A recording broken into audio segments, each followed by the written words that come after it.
Hi everyone, I'm Ashley Hunt, Senior Project Management Instructor here at Stormwind Epic Live. And a lot of you know that the exam is changing.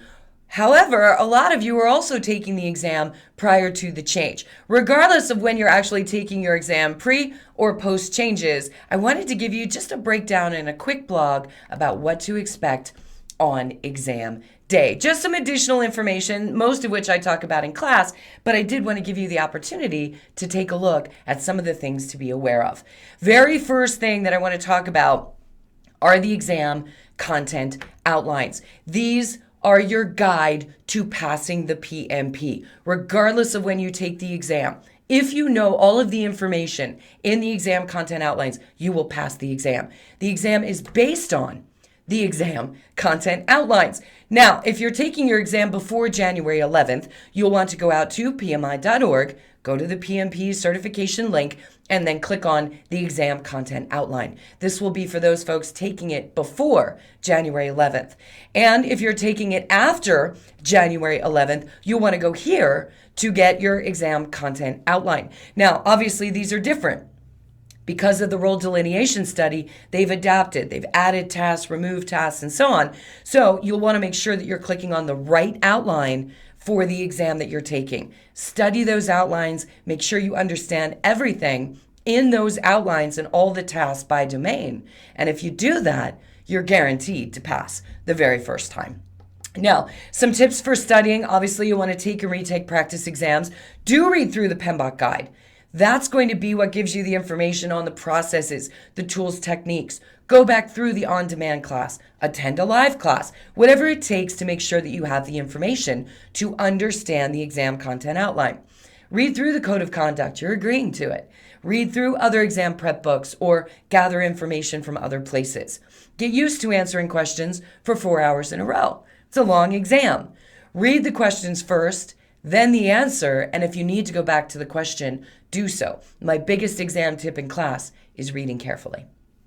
Think like PMI thinks. These are best practices, processes, and they may differ from your real world, which makes this exam very difficult. And one more time, make sure you read through those exam content outlines based on when you're taking your actual exam. Couple things to be aware of on exam day. You'll want to bring the authorization letter that PMI sent to you saying, we've accepted your application. 2 forms of identification, either a primary and a secondary, or 2 primaries, like a driver's license or a passport, or a secondary, a credit card, or an employee ID with a picture. You will be given something to write with and write on, and a calculator. Your exam will be 1 question at a time, computer-based. You can mark questions for later review, and use that scratch paper to your advantage by writing things like formulas down before you start the exam. That way, if you forget them during the exam, they're right there for you. You will get your results right away, almost within 30 seconds, whether you take the exam prior to the changes or after. You'll know fairly immediately that you've passed. A couple other things to be aware of. The exam itself is situational in nature. So a lot of the questions are situational based, about 150. You are a project manager. This happened. What do you do? Some questions will look like they have 2 correct answers. You're looking for the best answer. There is only 1 correct answer. So read carefully. A lot of these questions have extraneous information or made up terms, like a WBS register. There isn't a WBS register. There's a WBS dictionary and there's a risk and stakeholder register, but beware of made up terms that sound good. Do you need to memorize the IDOs? No. What you do need to know is the cadence of how they flow in and out of processes. There's only about 10 to 12 questions related to actual what is the input to this? What is the output? Mostly it's practical application of tools and techniques. And only about 8 to 12 formula-based questions where you're actually asked to do math. A lot of the questions are, what do the results of the math tell you?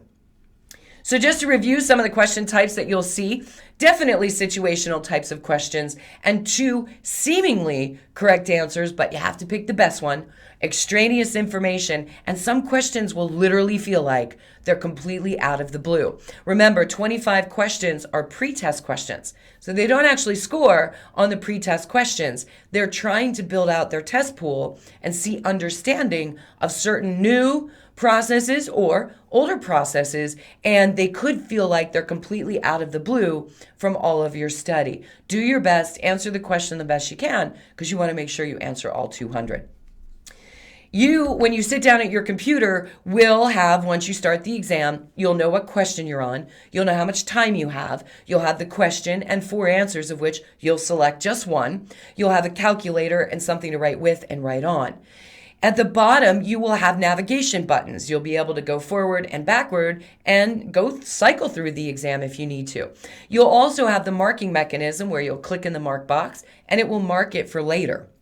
You'll also have return to or review marked questions so that you're not cycling through the entire exam looking for those questions that you've marked. This is an excellent strategy, especially if you find yourself spending too much time on one question or you don't really know the answer. Just mark it and come back to it later. You may very well find the answer someplace else in the exam.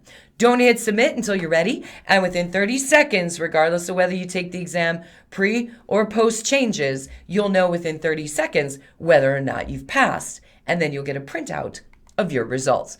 So best of luck on your exams for those of you that are going out to take them now, and for those of you that are joining the upcoming classes here and plan on taking your exams after January 11th, I highly recommend that you go and you get a copy of that exam outline.